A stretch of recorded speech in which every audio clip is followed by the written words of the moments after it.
প্রিয় বন্ধুরা, কেমন আছেন? আশা রাখি ভালো। আজকে পৃথিবী সম্পর্কে খুব গুরুত্বপূর্ণ কিছু তথ্য আপনাদের সাথে তুলে ধরবো। আপনারা আমার সাথে থাকবেন। ধর্মের কথা যদি আমরা আলোচনা করি, তো ধর্মের কথা আলোচনা করলে বয়সের দিক থেকে তো সনাতন ধর্মের কথা বলতেই হয়, কারণ তাদের দাবি অনেক লম্বা এবং খুবই মজবুত দাবি। আর তা হলো যে সনাতন ধর্ম বলতেছে যে পৃথিবীর বয়স অনেক অনেক বলতে অনেক, সেটা আমি আলোচনা করব। পৃথিবীর বয়স হচ্ছে আপনার 460 কোটি বছর। সুবহানাল্লাহ! কত? পৃথিবীর বয়স 460 কোটি বছর। আর পৃথিবীতে প্রাণের উৎপত্তি 350 কোটি বছর। তো আমরা কোরআন থেকে জানতে পারি, কোরআন হাদিস থেকে জানতে পারি যে পৃথিবীতে এর আগেও অনেকগুলো জাতি বা সম্প্রদায় বসবাস করতো। এখন তারা কারা, কি তাদের বিষয়, সেগুলো আমরা স্পষ্ট করে বলতে পারি না। তবে আমরা এটুকু জানতে পারি যে পৃথিবীতে এই মানুষের আগেও জিন ছিল, তার আগে নূর এবং নুরি নামক আরেকটা সত্তা ছিল, এভাবে আর কি। ঠিক আছে? তো এটা সম্বন্ধে যথেষ্ট জানা আসলে সম্ভব না। যাক, মূল কথা আসি। তো পৃথিবীর বয়স হচ্ছে 460 কোটি বছর, আর পৃথিবীতে প্রাণীর উৎপত্তি হচ্ছে 350 কোটি বছর। আর এই পৃথিবীতে মানুষ আসার আগে অপরিমাণ জীবজন্তু ছিল, তার প্রায় 99.9%, অর্থাৎ প্রায় সবই বিলুপ্ত হয়ে গেছে। আমার মনে হয় মানুষের অত্যাচারে এই সমস্ত প্রাণী বিলুপ্ত হয়ে যাওয়ার কারণেই সম্ভবত সৃষ্টিকর্তা তাদের প্রতি হেদায়েত দান করেছে, অর্থাৎ ধর্ম পাঠিয়েছে যে তোমরা অধর্ম করো না, মনে হয় আর কি, আমার ধারণা আর কি। আচ্ছা, যাও, পৃথিবীতে উভয়চর প্রাণী, অর্থাৎ পানি থেকে সৃষ্টি সূচনা হলো, পানি থেকে সৃষ্টি সূচনার পর আস্তে আস্তে সে ডাঙা থেকে বিচরণ করা শুরু করলো, হ্যাঁ, এইভাবে স্টেপ বাই স্টেপ যে সৃষ্টি হলো। তো উভয়চর প্রাণীর আবির্ভাব পৃথিবীতে প্রায় 37 কোটি বছর আগে। কত? 37 কোটি বছর আগে। আচ্ছা, ডাইনোসরের বিলুপ্ত হয়েছে কত? 650 কোটি বছর আগে। মাছের আবির্ভাব, এটা হচ্ছে আপনার 47 কোটি বছর আগে। 47 কোটি না, মাছের বয়স হচ্ছে 47 কোটি 50 লাখ বছর। তারপরে আপনার গাছের বয়স হচ্ছে 43 কোটি বছর। তারপরে আরণ্য, এই যে আপনার গাছপালা, তরু লতা বৃক্ষ, মানে পানির থেকে আস্তে আস্তে আস্তে আস্তে আস্তে আস্তে আস্তে আস্তে আস্তে আস্তে ডাঙার দিকে স্টেপ বাই স্টেপ প্রাণের সৃষ্টি হয়েছে আর কি। কথাটা কিন্তু অমূলক নয়, কারণ পানি ছাড়া তো বাঁচে না, পানি তো প্রাণ। তো আরণ্যর আবির্ভাব হয়েছে কত? 30 কোটি বছর। তারপরে সরীসৃপ, এটার আবির্ভাব আপনার 31 কোটি বছর। আর ডাইনোসর এর বিলুপ্তি 23 কোটি বছর, স্তন্যপায়ী 23 কোটি বছর, এবং পাখির আবির্ভাব 14 কোটি বছর। আচ্ছা, এবার আসেন, বর্তমানে পৃথিবীতে প্রায় বর্তমানে অ্যাটমস, এই মুহূর্তে আমাদের পৃথিবীতে প্রায় 15 লক্ষ প্রজাতির প্রাণী আছে। কত? 15 লক্ষ প্রজাতির, 15 লক্ষ প্রকারের প্রাণী আছে। তার মধ্যে উভয়চর প্রাণী আছে আপনার 5678 প্রকার। তারপরে অমেরুদণ্ডী প্রাণী আছে প্রায় 10 লাখ। অমেরুদণ্ডী প্রাণী যাদের মানে মেরুদণ্ড নাই, যেমন কেঁচো, তারপরে অক্টোপাস, মানে যে সমস্ত প্রাণীদের পিছনের যে শির দ্বারা বা মেরুদণ্ড নাই, তাদেরকে বলা হয় অমেরুদণ্ড প্রাণী আর কি। তারপরে শামুক আছে প্রায় 80,000 প্রজাতির। কত? 80,000 প্রজাতির শামুক আছে পৃথিবীতে। তারপরে অমেরুদণ্ড প্রাণী আছে প্রায় 10 লাখ প্রজাতির। ওটা বলছি একবার, সরি। স্তন্যপায়ী প্রাণী আছে প্রায় 4,000 প্রজাতির। স্তন্য মানে যারা জন্মের পরে মায়ের স্তন পান করে, দুধ পান করে, তাদেরকে বলা স্তন্যপায়ী বলা হয়। তার পরিমাণ আছে প্রায় 4,000 প্রজাতির। তারপরে পাখি আছে প্রায় 10-12 হাজার প্রজাতির। পাখি আছে 10-12 প্রজাতির। আমাদের সুন্দরবনে আছে মাত্র কত 1000 বা 1100 প্রজাতির পাখি আছে। কারণ অ্যামাজন জঙ্গল বা সাইবেরিয়া বা অন্যান্য যে সমস্ত জঙ্গল আছে, আর্জেন্টিনা, এরকম যেখানে ঘন বন আছে সেখানে এই পাখির পরিমাণ বেশি। তার মানে কি প্রায়, তাই না, যাও 12,000 প্রজাতির পাখি আছে এরকম আর কি। আচ্ছা, এবার আসেন মথ। মথ বলতে বোঝেন না, ইনসেক্ট। এটা আছে প্রায় 1,50,000 প্রজাতির। কত? 1,50,000 প্রজাতির মথ আছে। মথ বলতে আপনারা যেমন ফড়িং, তারপরে প্রজাপতি, উল্লা, ডেল্লা, মৌমাছি এই জাতীয়, বা উকুন এই জাতীয় যেগুলো আছে আপনার মথ বা কাছাকাছি আর কি। তারপরে সরীসৃপ। সরীসৃপ বলতে এখানে আপনার যে বুকে হেঁটে চলে, তাই না, যেমন কুমির, কচ্ছপ এই জাতীয় প্রাণী আছে কত 8,163 প্রকারের। আর ডাইনোসর যেগুলো বিলুপ্ত হয়ে গেছে, যেগুলোর ফলিশ এখন প্রত্নতত্ত্ববিদ যারা আছে, যারা গবেষণা করে, তারা বলতেছে যে প্রায় 350 প্রজাতির ডাইনোসর পৃথিবীতে ছিল। হ্যাঁ, তারপরে আসেন মাছ। পৃথিবীতে প্রায় 21,000 প্রজাতির মাছ আছে। কত? 21,000 প্রজাতির। খুব সাংঘাতিক ভাবে, তাই না? আমি বারবার একই কথা বলতেছি, কারণ কি এটা তো খুব সিরিয়াস বিষয়, তাই না? এই তথ্যগুলো জোগাড় করা বেশ কষ্টের সাথে ব্যাপার।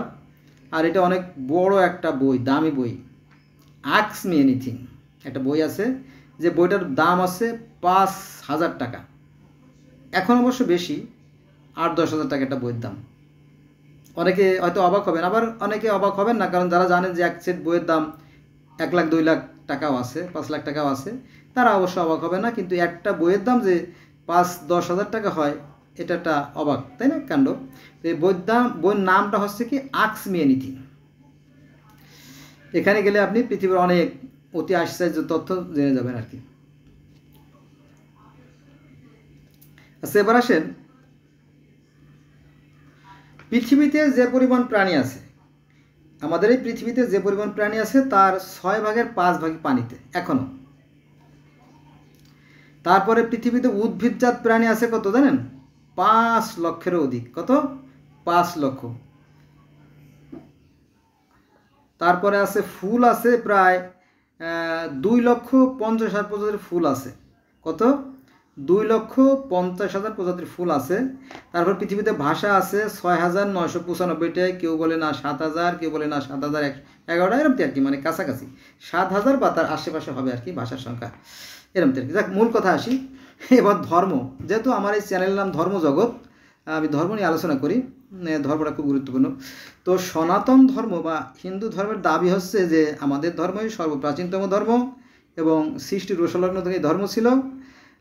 আর অনেকগুলো যুগ পেরিয়ে গেছে, 4 যুগ। একটা আছে সত্যযুগ, 2 নম্বরে ত্রেতা যুগ, 3 নম্বরে দাপর যুগ এবং 4 নম্বরে কলিযুগ। তো সত্যযুগের বয়স ছিল 17,28,000 বছর। সাংঘাতিক, তাই না? কত? 17,28,000 বছর। তারপরে ত্রেতা যুগ এর বয়স হচ্ছে 12,96,000 বছর। তারপরে 3 নম্বরে হচ্ছে দাপর যুগের বয়স হচ্ছে 8,64,000 বছর এবং কলিযুগের বয়স হচ্ছে আপনার 4,32,000 বছর। খুব সাংঘাতিক, তাই না? আমি আবার বলি, কিন্তু সিরিয়াস একটা ব্যাপার, তো আপনারা আবার না শুনে আমারটাই শুনেন। সত্যযুগের বয়স হচ্ছে 17,28,000 বছর, ত্রেতা যুগের বয়স হচ্ছে 12,96,000 বছর, দাপর যুগের বয়স হচ্ছে 8,64,000 বছর এবং কলিযুগের বয়স হচ্ছে 4,32,000 বছর। সুবহানাল্লাহ, তাই না? আমরা মনে করি যে এই পৃথিবীটা বিলুপ্ত হয়ে যাবে বা ধ্বংস হয়ে যাবে, কিয়ামত হয়ে যাবে। আসলে না, মিথ্যে কথা। কারণ কোনো কিছু ক্ষয়, লয়, বিলীন বলে কিছু নাই। আছে শুধু পরিবর্তন। মনে করেন যে এই যে চৈত্র মাসে আমাদের নদী নালা খাল বিলের পাড়গুলো কি শুকাইয়া একদম টাঠা হয়ে যায়, তাই না? মাটি ফেটে চৌচির হয়ে যায়, মনে হচ্ছে হায় হায় পৃথিবীটা বোধহয় মরুভূমি হয়ে গেল, তাই না? কিন্তু আষাঢ়ে যখন বৃষ্টি নামে ছলছল করে, বৃষ্টিতে একদম সব নদী নালা খাল বিল উপচে একদম তলায় যায়, তাই না? এমনকি ঘরের মধ্যে পানি ঢুকে থাকে। আরে বাবা কি আশ্চর্য ঘটনা, যেখানে ছিল ঠনঠনে শুকনো মাটি সেখানে আজকে 20-30 হাত পানি, তাই না? এরকম ব্যাপার আর কি, অবিশ্বাস্য হলো সত্য। আচ্ছা, এখানে বলা হয়েছে যে 14 মনু। কয়জন? আল্লাহ পাক একজন মানুষ সৃষ্টি করেন নাই, 14 জন মনু সৃষ্টি করছে। অর্থাৎ 14 জন মানুষ সৃষ্টি করেছিল, তার 7 জনের পর্ব শেষ হয়ে গেছে, আরও 7 জন এখনও বাকি আছে। এটা 7টা বাকি হলে আবার নতুন করে পৃথিবী ভাঙা গড়া হবে, একটা রিপেয়ার হবে। রিপেয়ার বোঝো না? বেশি পুরান হয়ে গেলে খাটটা আমরা কী করি, রং করি, তাই না? দরজা ভেঙে গেলে কী করি, মিস্ত্রি আনে আবার দরজা পাল্টাই না, এরকম আর কি। কিন্তু বিলীন হবে না, এটা শক্তির নিত্যতা অনুযায়ী সত্য।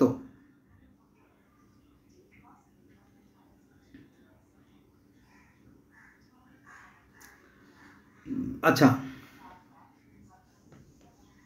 এবার আসেন, আমি আগেই বলছি যে বিজ্ঞানীরা বলতেছে পৃথিবীর বয়স 460 কোটি বছর। তারপরে ভূতত্ত্ববিদরা বলতেছে যে 150 থেকে 200 কোটি বছর আগে পৃথিবীর মানে বয়স আর কি, পৃথিবীর বয়স এই পরিমাণ আর কি। এটা আরেকটা তথ্য আমি বের করছি, এটা ভূতত্ত্ববিদদের তথ্য। ভূতত্ত্ববিদরা বলতেছে যে 150 থেকে 200 কোটি বছর পৃথিবীর বয়স।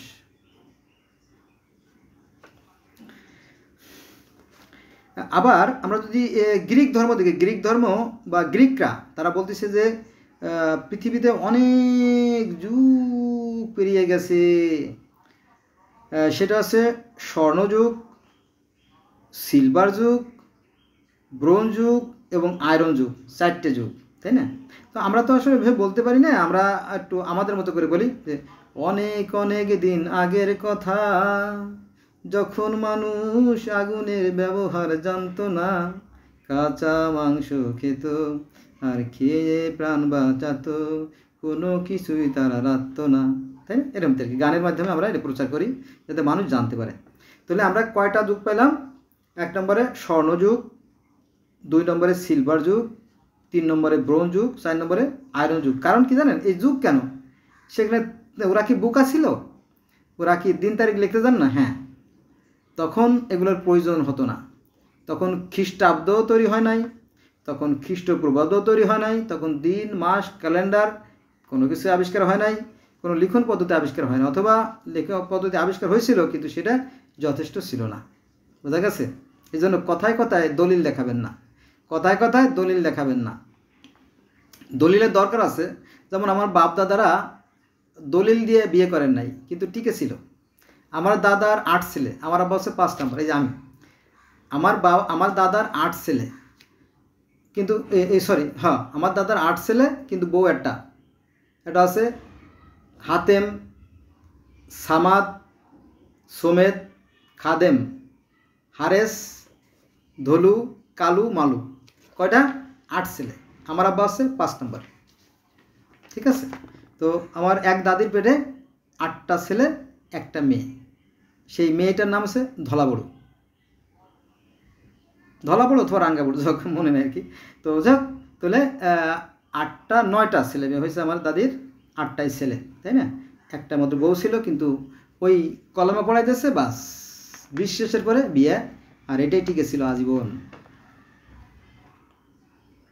আমার বাবারাও তাই। তবে আমার বাবা বিবাহর পরে পালকিতে করে বিয়ে করছে, পালকি। আমার মাকে 8বার আনা নেওয়া করছে আমার মামা বাড়ি থেকে, 8বার পালকিতে করে, এমন ছিল। আর এখন তো পালকি নাই, তাই না? এখন মাইক্রো বাস, অন্যান্য। যাক, মূল কথা আসি, খুচরো আলাপ বাদ দিয়ে। বিজ্ঞান বলতেছে যে প্রথম যুগ, বিজ্ঞান বলতেছে, এর আগে আমরা ভূতত্ত্ববিদদের কথা জানলাম, বিজ্ঞানীদের কথা জানলাম। এবার আমরা যাবো আর একটা ধাপের কথা। এটা হচ্ছে যে প্রথম যুগ ছিল আর্কিউজি, অর্থাৎ শুক্রকীটের জন্মের পর্ব। দ্বিতীয় পর্ব ছিল আছে প্রোটোজোয়া যুগ, অর্থাৎ অমেরুদণ্ডী প্রাণীর যুগ। এবং 3 নম্বরে ছিল পেলিও যুগ অর্থাৎ উভয়চর প্রাণীর যুগ, পেলিও যুগ। পেলিও যুগ মানে উভয়চর প্রাণীর যুগ। এবং 4 নম্বরে মেসোজয়ী বা মধ্যযুগ, যে সময় স্তন্যপায়ী প্রাণীর সৃষ্টি হয়েছে। এবং 5 নম্বরে বলা হয়েছে সেনোজি বা নবযুগ বা মেরুদণ্ডী প্রাণী এর সৃষ্টির যুগ। আর এখানে বিজ্ঞানীরা বলতেছে সূর্য থেকে পৃথিবীর সৃষ্টি। সূর্য, এই সূর্যের ভিতরে অনেক রহস্য লুকায়িত আছে। যেমন আমাদের পবিত্র কোরআন শরীফের সূরা নূরের 35 নম্বর আয়াত যদি দেখেন তো সেখানে বলা হয়েছে যে আল্লাহ হচ্ছে আকাশ ও পৃথিবীর জ্যোতি, তার মানে এই সূর্যকে ইঙ্গিত করে। এবং সনাতন ধর্মে ও সেই একই কথা ইঙ্গিত করে, আল্লাহ হচ্ছে সেই জ্যোতিরূপ, যেটা ওই যে কুরুক্ষেত্র যুদ্ধের সময় অর্জুন দেখছিল সেই জ্যোতিরূপ। ওই কথা পৃথিবীর আরও অসংখ্য ধর্মে আছে, সেখানে যাব না। ওই যে মুসা আলাইহিস সালাম, তাওরাত এবং বাইবেলের যে মুসা আলাইহিস সালাম, সেও কিন্তু সেই জ্যোতিরূপ দেখছিল। ওই যে তুর পাহাড়ে, সিনাই পর্বতে, তোয়া পর্বতে, একই কথা আর কি। এক একটা ধর্মে এক একভাবে বর্ণনা করা হয়েছে, আর কিছু না। এবার আসেন বিজ্ঞানীরা কি বলে। বিজ্ঞানী কোপার্নিকাস, তারপরে জার্মান বিজ্ঞানী ইভানুয়েল 1 নম্বরে, কোপার্নিকাস 2 নম্বরে, জার্মান বিজ্ঞানী ইভানুয়েল 3 নম্বরে, ফরাসি বিজ্ঞানী লাপসাস এবং 4 নম্বরে শিকাগো বিশ্ববিদ্যালয়ের বিজ্ঞানী মোল্টন ও জিবালিন এর নতুন মত যে মানুষের আবির্ভাব পৃথিবীতে 20 লাখ বছর, আবার কেউ বলে 80 লাখ বছর। বোঝা গেছে? অনেক মানে মতের কোনো শেষ নাই। তবে আমরা 20 লক্ষ বছরের নিচে আর আসতেছি না, তাই না? 80 লক্ষ বছর, 20 লক্ষ বছর অথবা 20 কোটি, আপনি যাই বলেন বলতে পারেন, কিন্তু 20 লাখের নিচে আসতেছে না। আচ্ছা, এবার আসেন কোরআনে বলতেছে যে পরে, কোরআনের আয়াত বলতেছি আমি, পরে আমি পরপর বহু জাতি সৃষ্টি করেছি। কার কথা? কোরআনের কথা। পরে আমি পরপর বহু জাতি সৃষ্টি করেছি, এটা আছে সূরা মুমিনুন আয়াত নম্বর 42। আবার শুনেন, পরে আমি পরপর বহু জাতি সৃষ্টি করেছি, সূরা মুমিনুন আয়াত নম্বর 42। তার মানে কি এর আগে বহু জাতি পৃথিবীতে ছিল, যেটা বলাটা আমাদের পক্ষে কষ্টসাধ্য ব্যাপার। আচ্ছা, এবার আসেন, কিন্তু মানুষ নিজের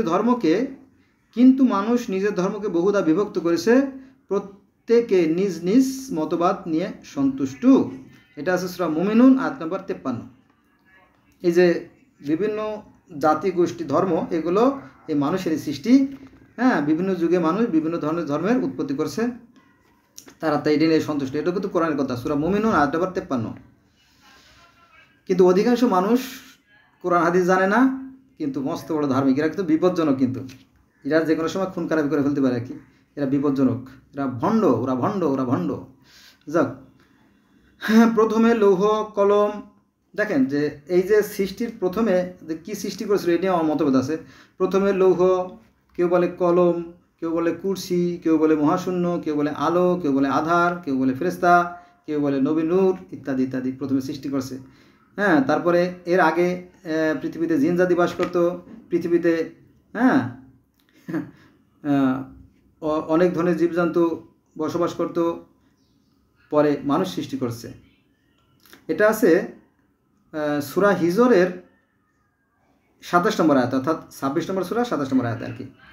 তারপরে জিন বন ও জঙ্গলে, পাহাড়ে, অন্যান্য জায়গায় বসবাস করতো। মানে ওই যে স্বর্গে একটা যুদ্ধ হয়েছিল সনাতন ধর্মে, স্বর্গে একটা যুদ্ধ হয়েছিল। যুদ্ধের সময় ওই যে যারা দেবতা ছিল আর কি, তারা বিভিন্ন বনে জঙ্গলে, পাহাড়ে পর্বতে বসবাস করে, এই কাহিনী আছে। আর আমাদের ইসলাম ধর্মে আছে যে জিন ভূতরা বন জঙ্গলে বাস করে। এই আর একটু পার্থক্য আর কি, এটা কি। আচ্ছা, সর্বপ্রথমে মানে আরও পিছনে চলে যাচ্ছে আমরা কোরআনের ভাষা অনুযায়ী। সর্বপ্রথমে নূর এবং নূরই বাস করত, তারপরে নূর থেকে ফেরেশতা এবং নূরই থেকে জিন জাতি সৃষ্টি হয়। শয়তানের কথা বলতে চায় না, কিন্তু শয়তান তার সৃষ্টির কারণ, সর্বত্র দুটি সত্তা বিদ্যমান। মানে ফেরেশতারা মেলামেশা করে না বা সেক্স করে না, তারা পবিত্র, তাদের স্ত্রী আছে এগুলো বলে না, কারণ সেটা একটা বাজে, কারণ নারীরা খুব খারাপ। এইগুলো আমাদের ইসলামী চিন্তা চেতনা আর কি। কিন্তু শয়তানের আবার আছে, স্ত্রী আছে, এবং শয়তান এক ডানা দিয়ে আর এক ডানা দিয়ে মিলে মানে তার শয়তানের এক রানে আছে যৌন উত্তেজক পুল্লিঙ্গ, আর আছে স্ত্রীলিঙ্গ। এই দুটোর মাধ্যমে ঘর্ষণের মাধ্যমে সৃষ্টি করে শয়তান। কিন্তু ফেরেশতারা বলা কীভাবে সৃষ্টি এই ব্যাপারে কোনো মন্তব্য নাই, বুঝছেন? এটা একটা কেমন একটা জানি এটা ধারণা, তাই না? নেগেটিভ ধারণা আর কি। কোনো একটা কিছু বলতে হলে সেটাকে সঠিক তথ্যপত্র দিতে হয়। তো বন্ধুরা, আজকে এই পর্যন্ত রইল। সবাই ভালো থাকবেন। আল্লাহ হাফেজ।